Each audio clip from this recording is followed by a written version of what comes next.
पागलपन अपनी चरम सीमा पर था तो भूरेलाल जी ने हमारे ऊपर सुप्रीम कोर्ट में केस दर्ज कराया और जो हमारी आनंद विहार थाना है इसमें भी हमारे खिलाफ एफआईआर दर्ज हुई। हमें अपनी जिंदगी में पहली बार इस विषय को लेकर सुप्रीम कोर्ट में जाना पड़ा। जब हम लोग सुप्रीम कोर्ट में गए तो बड़े बड़े वकील उनसे सलाह लेने जाते थे। इस देश के जो बड़े बड़े वकील हैं, जो रोजाना अखबारों में छपते हैं, जो रोजाना टीवी पे आते हैं, जब हम उनके पास जाते थे तो एक रटा रटाया जवाब देते थे, आप जाओ और कोर्ट में जाके सुप्रीम कोर्ट में सीधे लंबे लेट जाओ और माफी मांगो। इस देश में, इस आजाद देश में एक गलत काम के प्रति आवाज उठाना और उस मामले में सुप्रीम कोर्ट में जाना और इस देश को जिसको आजाद हुए 70 साल हो गए, लोगों की क्या मानसिकता है कि सुप्रीम कोर्ट में जाओ और जो अपराध आपने किया है या नहीं किया उसके लिए माफी मांग लो। तो इतना शर्मनाक लोगों का जो सोच था, हमने ये तय किया कि हम माननीय सुप्रीम कोर्ट के समक्ष जाएंगे, अपनी बात कहेंगे और भूरेलाल कमेटी के गलत आदेश के अनुसार म्युनिसिपल कॉर्पोरेशन जो काम कर रही है उसका विरोध करेंगे। 2 साल की लड़ाई के बाद चाहे भूरेलाल जी का सोच में गड़बड़ हो, चाहे किसी डर और भय के नाते म्युनिसिपल कॉर्पोरेशन के अधिकारी उनके पीछे पीछे चलते रहे हो, दिल्ली की जनता को रिलीफ देने और खास तौर से यदि मैं बात करूं ट्रांस जमुना और आनंद विहार के लोगों को रिलीफ देने का यदि श्रेय जाता है किसी को, तो वो भारतीय जनता पार्टी के हमारे mayor, standing committee chairman, leader of house और मैं दिल्ली के भारतीय जनता पार्टी के अध्यक्ष भाई आदेश जी को भी, उनका भी धन्यवाद करता हूं। आनंद विहार की जनता जिनके यहां सीलिंग हुई, मैं उन सबको जो असुविधा हुई, मैं हाथ जोड़ के उनसे माफी मांगता हूं। उनकी सीलिंग में, उनकी सीलिंग अवैध थी, अवैध रूप से की गई थी। इसी मामले को हम 2 साल पहले उठा रहे थे। यही बात हमने भूरेलाल जी के समक्ष उठाई, यही बात हमने सुप्रीम कोर्ट के समक्ष उठाई और आज उसका परिणाम ये है कि आप सबकी जो अवैध रूप से सील हुई थी उसको डीसील किया जा रहा है। मैं भारतीय जनता पार्टी का एक कार्यकर्ता होने के नाते आपको जो असुविधा हुई उसके लिए मैं खेद जताता हूं और मैं आपको ये भरोसा दिलाना चाहता हूं कि भारतीय जनता पार्टी का एक एक कार्यकर्ता आपके अधिकारों की रक्षा के लिए लगातार लड़ता रहेगा, चाहे उसको किसी प्रकार की कोई भी कुर्बानी क्यों ना देनी पड़े। जय हिंद, जय भारत। और इसके लिए जब मैं दूसरे दल में था तब भी मैंने विधानसभा में आवाज उठाई, अपनी सरकार के खिलाफ आवाज उठाई थी मैंने दिल्ली विधानसभा के अंदर।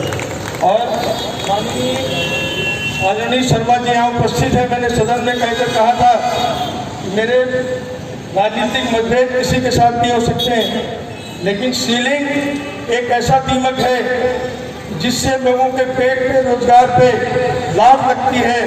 और इस मुद्दे पर ओम प्रकाश शर्मा जी के विश्वासनगर में भी सीलिंग हो रही है, गांधीनगर में भी सीलिंग हो रही है और हम सब लोग साथ हैं। मैं ओम प्रकाश शर्मा जी को तारीफ करना चाहूँगा।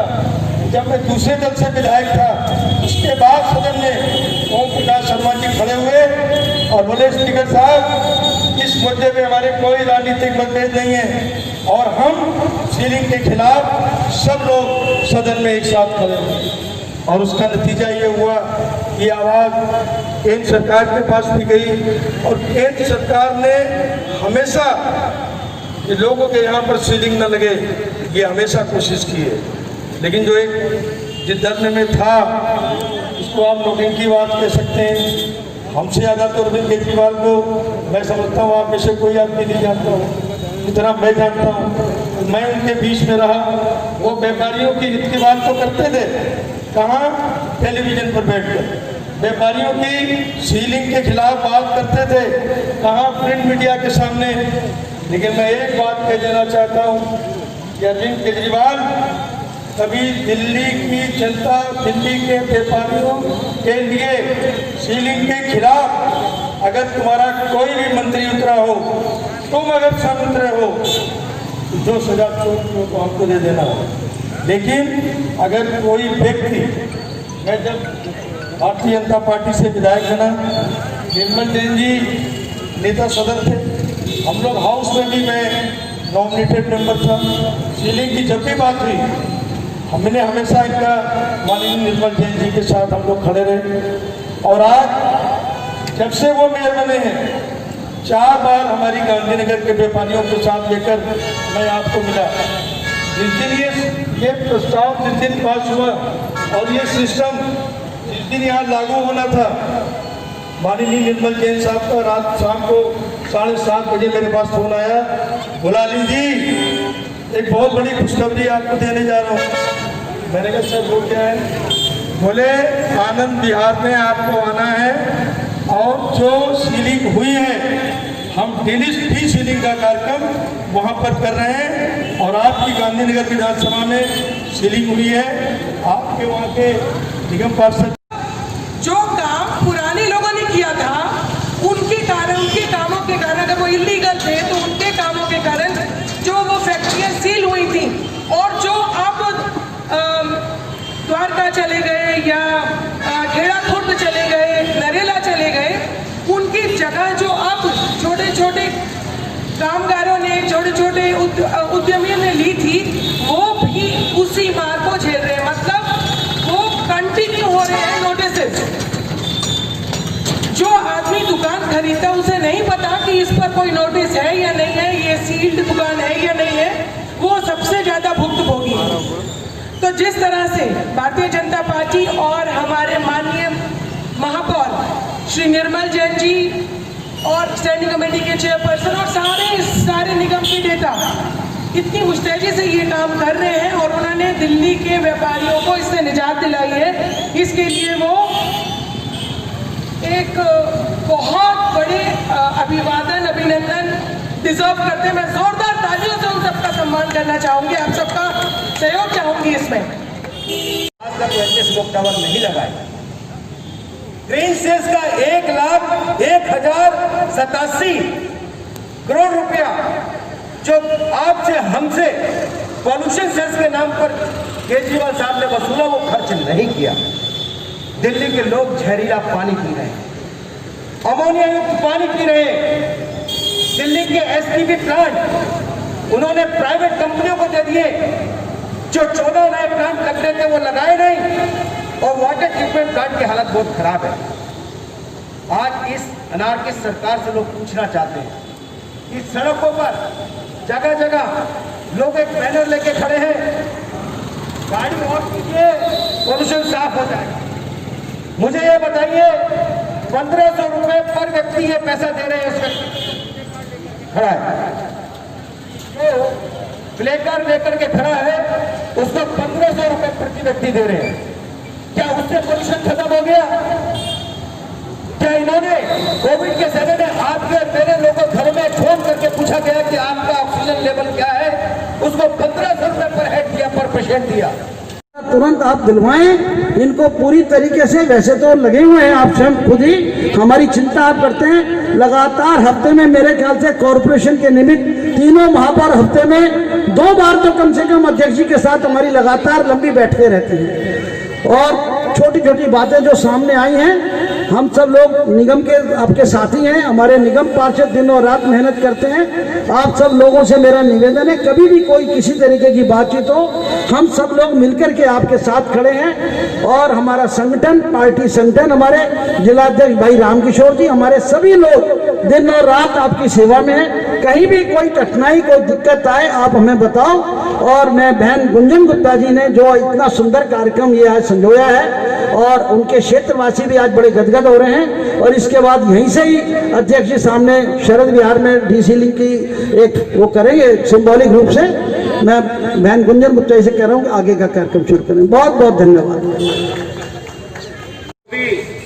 मंच पर उपस्थित भारतीय जनता पार्टी के समस्त नेतागण, संजय गोयल जी हमारे निगम पार्षद बैठे हैं, पूर्व अपर्णा गोयल जी बैठी हैं, कंचन माहेश्वरी जी हैं, दीपक गाबा जी हैं, जो भी यहाँ निगम पार्षद बैठे हैं।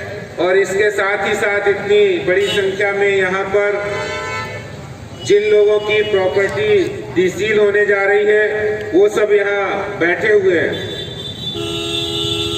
आज से जिस समय सीलिंग अभियान चल रहा था, जब पूरी दिल्ली में लोग त्रस्त थे और दीपक जी 24 गीता कॉलोनी से नहीं, वो नहीं आई है।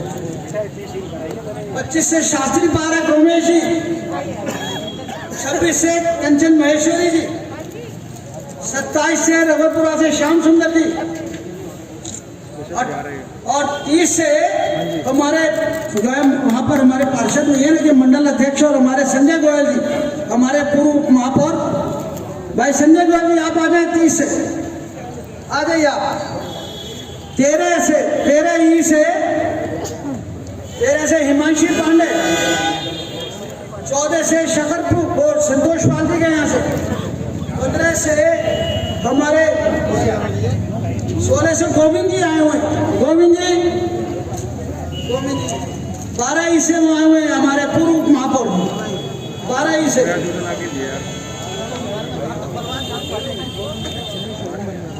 अब हमारे माननीय अध्यक्ष जी सामने से